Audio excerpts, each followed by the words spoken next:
Hello, everyone, and welcome to the Simply She podcast. I'm your host, Crystal Renee, and today we're going to be talking about an unlikely path to entrepreneurship. So, since we're doing this thing live, there's no pause, there's no rewind, and we're definitely unfiltered right here on the Simply She podcast.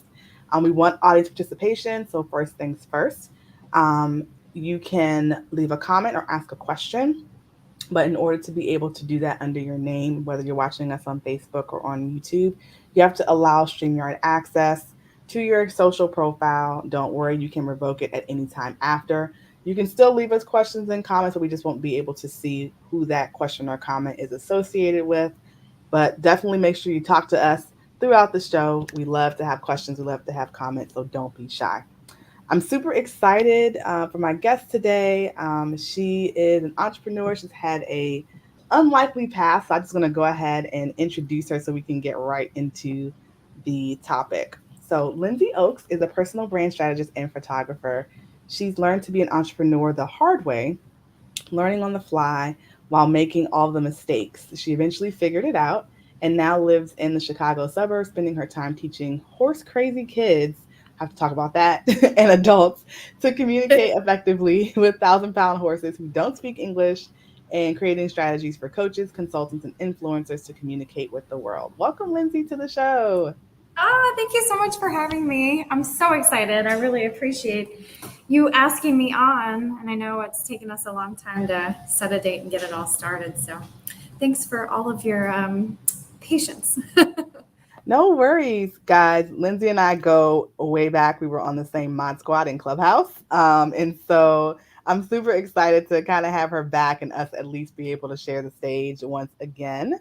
So, absolutely. Lindsay, tell us a little bit more about you and how you got started in business. Sure. I was a horse crazy kid in South Georgia from the beginning. Like, I think maybe my first word was horse.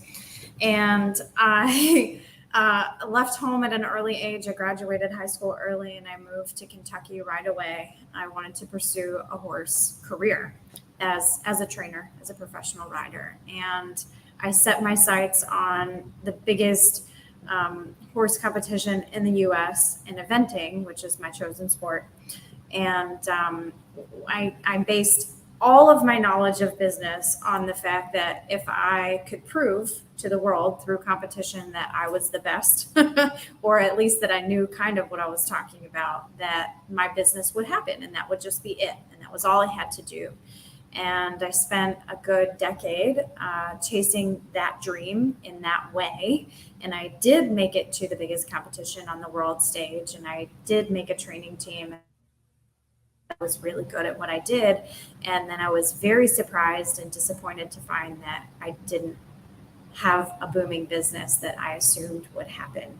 When I accomplished all of those goals, I just thought I would make it and people would see that I did. And the business would boom and all would be well and I'd be happy. And that's not what happened. I was very far in debt and I had made it somewhere and nobody knew who I was and it didn't matter. And I had no business. So I very nearly quit the horse business altogether, but I went on a journey that started with just learning how to brand myself and market myself and learning about business and what about accounting and just everything. I went through the whole thing from the beginning. That was really hard at the age of almost 30. At that point, I had been going and going and assuming that I was going to have a business and I didn't have any more to learn about that. Wasn't the case. And I had always carried a camera around with me for years. I just loved to take pictures of my friends on their horses and that sort of thing, and send my owners horses, photos of their horses. And I started being asked by just about everybody I knew to take photos for their websites. I don't know why that happened to me, but it did. And so I thought, well, if I'm going to do this for my friends and my buddies, I might as well learn how to do it well. And so learning how to do that and taking courses and going to people who actually did that for a living and learning from them, I learned that I had a real knack for communication through photography and through imagery. As I pushed that into a small business on the side, I was realizing really quickly that the people I was giving my images to weren't using them well. They didn't jive with the language on their website, or they were using them in awkward places, and so I started helping people with their websites, and I started helping people to write their copy for their websites. I had no idea what I was doing, but somehow it was working for me.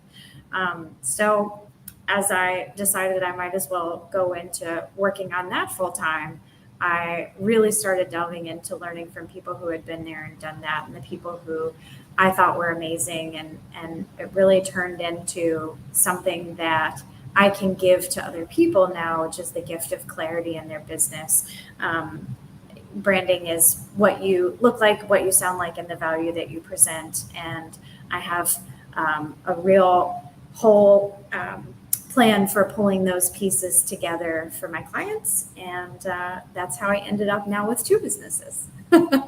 Awesome. Yeah, I think, a lot of what you said there when you, first have this idea that you're going to have this business and it's just going to, all you got to do is just show up, right? And the business is All I just have to do going is to, just be there. yeah, the business is going to take off and you don't have to really do Yeah, too much of anything because you're you. And that's just not yeah, how it works. Definitely. That resonates with me because when I was in the financial planning and insurance industry, so like even before I got my corporate job, that's what I did. And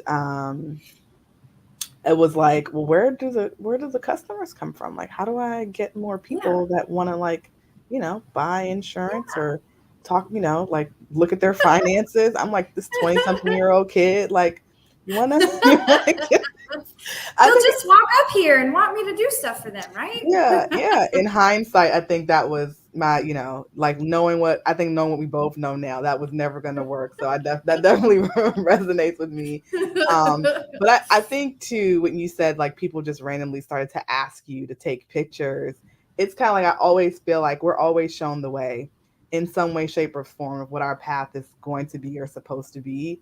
And I think that right there was just like you basically needed a light in when you were in the dark and your friends asking you those questions and ask you to take pictures and then it evolving definitely helped to get you on the right path. So I think that's super cool.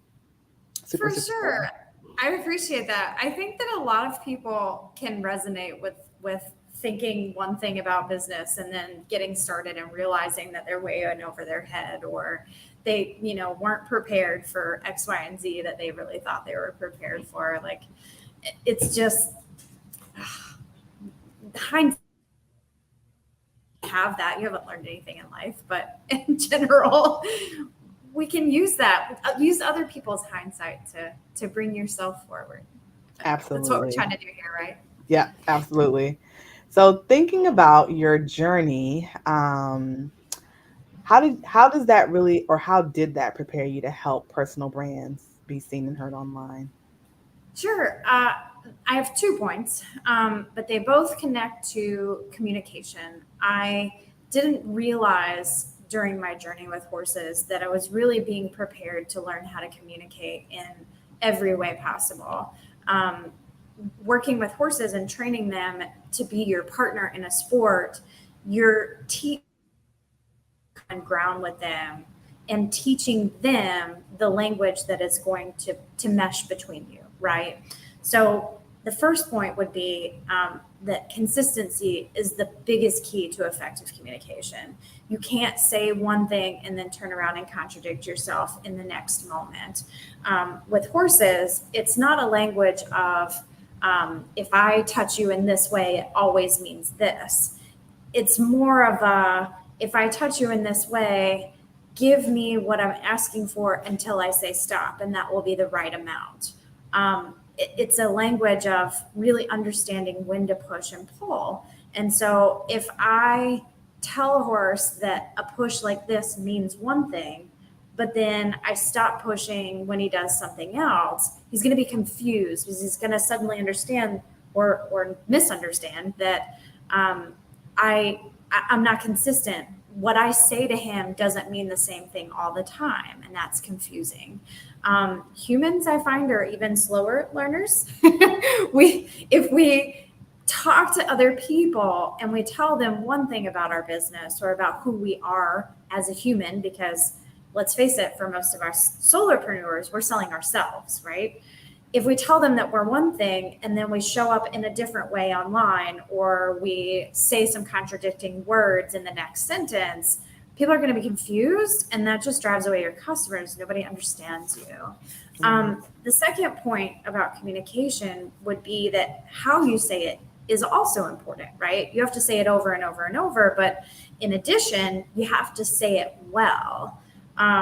If you walk up to a horse and you drop your eyes and you sort of slump your shoulders and then you push him to say, move out of my way, he's just going to look at you like, but you don't mean that, because your body language isn't saying that. But if I walk up to him and I'm sitting up tall and, you know, my chin is up and I look him in the eye and I push him and I say, come on, get out of my way, then he's going to believe me because I'm showing up like a leader. Mhm. When you talk online about being professional and upscale or sophisticated, any of those fun words, but then you air your dirty laundry on the side on your Facebook or on your Instagram, or, you know, if you're saying I'm selling a really high quality product and then they go on your website and it's like a done yourself template and it doesn't make sense, or you know, they're looking at it on their phone and it doesn't look the same as it looks on a desktop, right? Like those are things that don't mesh. And so Mhm. how you said it isn't effective because it doesn't make sense with the words that you're saying. Right. That's a really good, like a really, really good point. I think, especially, I love the horse analogy and like the standing up tall. And no, no, seriously, because I think a lot of times entrepreneurs get confused at why people aren't resonating with what they're putting out there, or their products, like whether it's content or their actual product. It's like, well, the way in which you're showing up and then the way in which you're communicating it don't match. It doesn't So match. Yeah. therefore your audience or your target market, they're confused. So those things do have to match and mesh in order for you to see success in your business. So that definitely makes sense. And we're staying with the horses because I feel like I'm learning so much here. What else did you learn on your horse journey that helps others now? Sure. I think the biggest part would be that, gosh, I just lost my paperwork. I just threw stuff all over the place, like in one go. How does that happen? Um, I I think it's important to understand that investing in the day-to-day grind in your business is is entrepreneurship. Like a lot of us think about um, having a business is like I make it, and then I'm there, and I have my business, and it does all the things. Like you don't. There's no like work on it a little bit and then make it. In entrepreneurship or having a business, it's just a day to day grind, and that sort of never goes away. When we train horses, I'll stick to that. When we're going to competition, the hard part is just knowing for 6 months before a competition that you have to show up every day, and your competition depends on that. You can't show up every other day because you're still 6 months away, or I can just skip this today because I'm 6 months away. Like you really have to stay focused on that. And guess what? As soon as that competition's over, you get to do that again for another 6 months. Um, it's very much the same with having a business. Like you might have some goals that you're going to meet, but you're not going to get there and go, great, I made it. Like you have to turn around and do that over again and over again and over again for a while. I think that's super important. I think that's something that I wish someone would have explained to me early on as well. Like I kept waiting to have made it, and that Mhm. just wasn't the case. It's not how having a business works.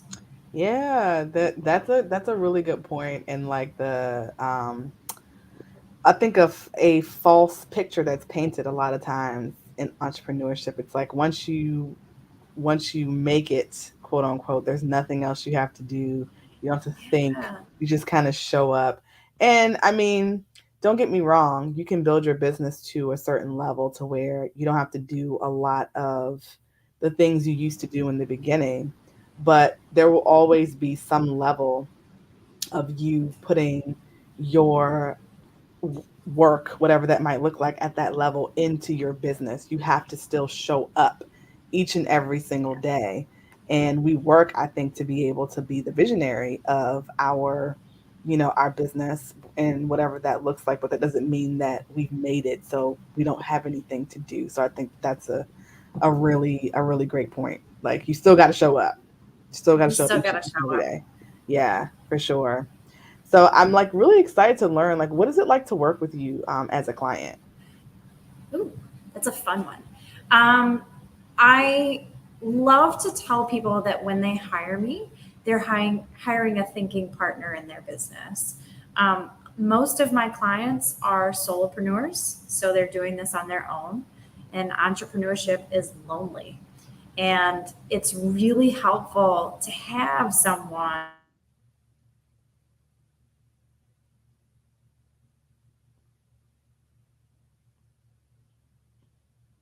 or the copy that you're putting on your website, having someone evaluate whether the value that you're presenting to your customers with whatever it is that you're selling matches up with everything else that you're saying or looking like having someone else to just give some confirmation in the back of your mind is super helpful. And I would say most of my customers, when we finish with whatever project we're working on, would tell you that they didn't realize they were going to have someone that just had their back a little bit, someone to advocate for them online because I do a lot of done for you services, and really to handhold and just be there for them. Like having a support system is so helpful, especially when you're going it alone.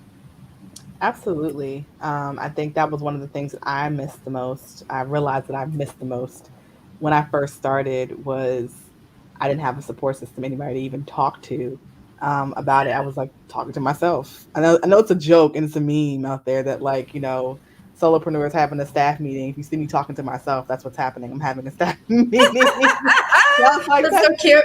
that's true. I was like, I talk to myself all the time. I was like, but now I do have people that I can talk to, fortunately. But it does help to have someone, if nothing else, to hold you accountable and just kind of make sure that you're on track. So I love that. Love that. Love that.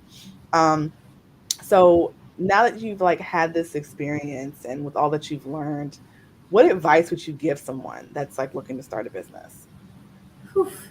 Um, I think the thing that would have helped me most is for someone to tell me not to quit too soon. Um, I think I worked at it and worked at it, and I really got to a place in both of my businesses a couple of times where I was like ready to just be done. And I thought, this is not worth it. I could go to work for someone that would be a lot easier. I would have to run around doing what I'm doing. Um, but I have found that at those moments when I'm the most ready to be done are generally the times when I'm right about to overcome a hurdle or make a goal or level up something new or going to have a new idea. Like getting to that place where I'm ready to quit is actually just about the time that something fun's going to happen. And I think a lot of people get to that place and they're like, you know what, this is hard.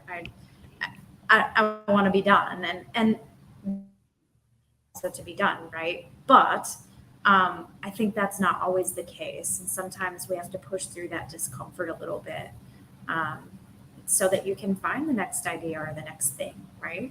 Absolutely. Push through the discomfort. Love it. Love to hear it. That definitely is great advice. I mean, because honestly, that's when it happens. Growth lies just on the other side of your discomfort, and so if you're really uncomfortable, that means something big is about to happen. I think that Amen. I think Say we that all, again. yeah, Get yes, yes, yes, comfortable being uncomfortable. absolutely, all the time. I'm always uncomfortable, always.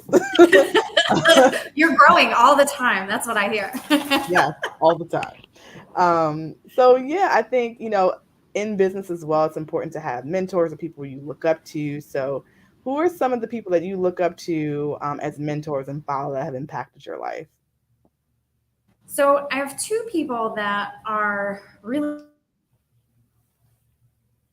personally with one of them, but that one is Mike Kim. He's a personal brand guru, and he is constantly teaching people how to pitch themselves. And when I started on this journey, that was the hardest thing for me. When I was even in the horse business, way before I started with branding or photography or anything else, it was so hard for me to have any contact with another human and tell them why they would want to hire me, what I could do for them as a person. And that was difficult. I just didn't have the words, and it felt braggy, and it was hard. So he's someone that I look up to quite a lot. And I did several workshops with him and did some one-on-one work. He really changed my life. And then the second person I have never met, his name is Adam Grant, and he's a psychologist, sociologist. He's a teacher, and he has a podcast called Work Life. The tagline is, I study how to make work not suck, or something like that. Like, it's just all about how to interact with other people and how to make your work life better, and the way that you do business. And that has really changed my life. He's written a couple of books. I highly recommend them all.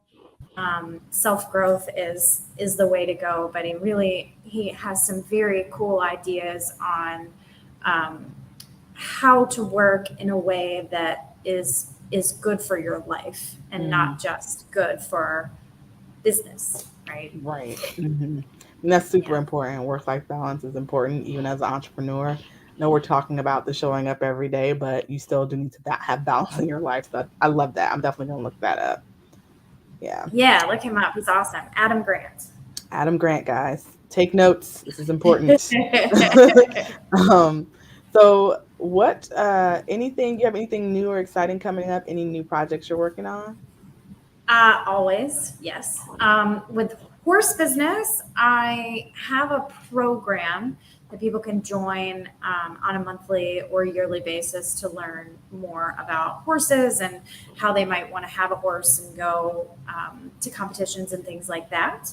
So I'm revamping that membership program to start January 1st. So that's in the works at the moment. And then with the branding business, I'm actually developing some new packages. Again, these will be out January 1st, that are less customized and a little more packages that I feel people need. At this point, I've been in business for 4 years, and everything that I do for someone is custom made packages, which is a lot of work for me, but it's given me the opportunity to learn what people really need. So at this point, I realize usually when a person needs a website, they also need photography and copywriting. Usually when people come and they want, someone to manage their social media, they also need someone to help them with newsletters and managing an email list and things like that. So I'm hoping to just set up some easier ways for people to buy with me, because I think it can be a little overwhelming when they come in and they go, I'm not sure what I need. And I go, well, you need these 6 things. Here you go. So I'm hoping to solve that problem with this new packaging plan.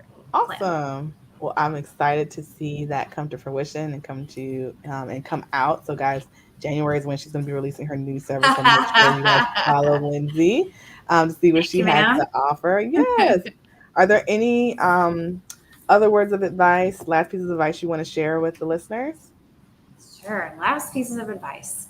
I think it's important that when you hit a snag and you're looking at outsourcing work to someone like myself, or an accountant, bookkeeper, or any other person that you might be outsourcing work to help you out with whatever issue it is, I think it's important still to go back and learn a little bit about that thing. Like, when I went to hire a bookkeeper, I actually went and learned a whole lot about bookkeeping on my own. I didn't want to do it for myself, but it gave me a lot of confidence when I went to hire someone else to do that for me, because I felt that she was going to follow the plan that I would have put together for myself if I was going to do that work. So I think it's important when you get big enough that you're like, okay, I need to hand some things off. Know a little bit about all the things that you're handing off. That's going to help you with mistakes in hiring and just feeling good about where you're going from there. Yes. Oh my God. I'm like so excited that you said that. Like, you don't understand. Oh, I Like, do. I do understand. the conversations.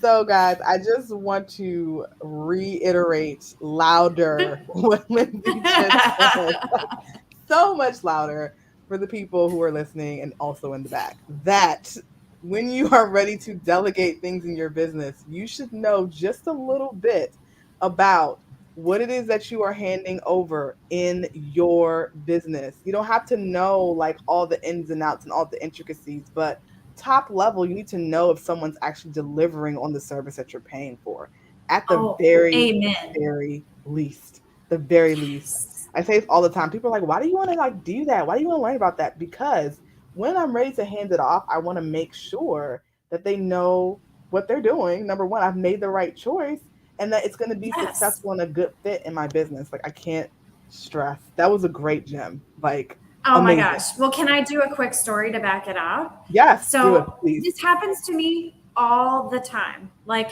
it's not one person that this has happened to, it's many people will call me and say, I think I need a new website and I might need some marketing. We want to be online, but I'm not sure how to do that all the time. And I say, great, what are you doing now?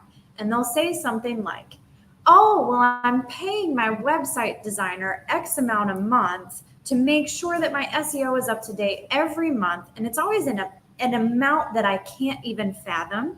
And I'm like, and then in addition, I pay someone else to put some posts on my social media. I'm like, great. Does that integrate with what you're doing when you're running sales, things like that?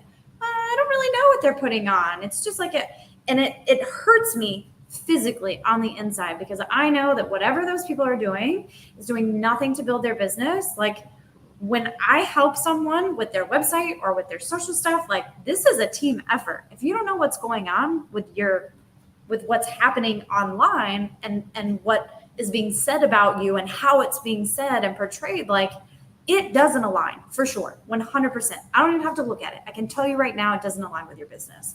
This happens all the time.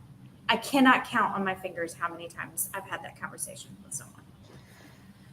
Do a little homework. Do Just some a little bit. homework on whatever it is that you're sending out. Know what SEO means. Know what it means to post or to, there's lots of, fun brag words that people say. Oh, we're going to look at your metrics. Oh, we're going to make sure that we socialize with people on your behalf. Make sure that's happening in a way that works for your business. Like, don't just pay someone to do it and turn your head because guaranteed it's not working. Guaranteed. Yes, I agree. Guaranteed it's not working. I think we both have horror stories, or we have encountered and also heard horror stories of this. So you're hearing it from two people, guys. Two people. Do your research. Make sure you know Do a what little you're research. handing off to people. So that was just a great gem. Love it, love it, love it.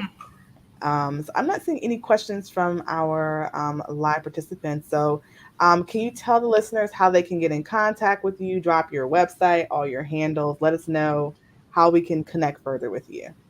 Sure. The best way to connect with me always is through my website. It's very simple, lindsey.oaks.com. You can drop things in the chat box. You can send me an email from there. You can join a mailing list. You can do all the things that would keep you in contact with me. If you prefer Instagram or Facebook, let me look it up real quick. Instagram is Lindsey_Oaks. And Facebook is Lindsey Oaks Personal Branding. And you're welcome to follow me and interact with me there. But really, really jump on the website. That's the best place to learn everything about me. And you can interact with me to your heart's content. Awesome.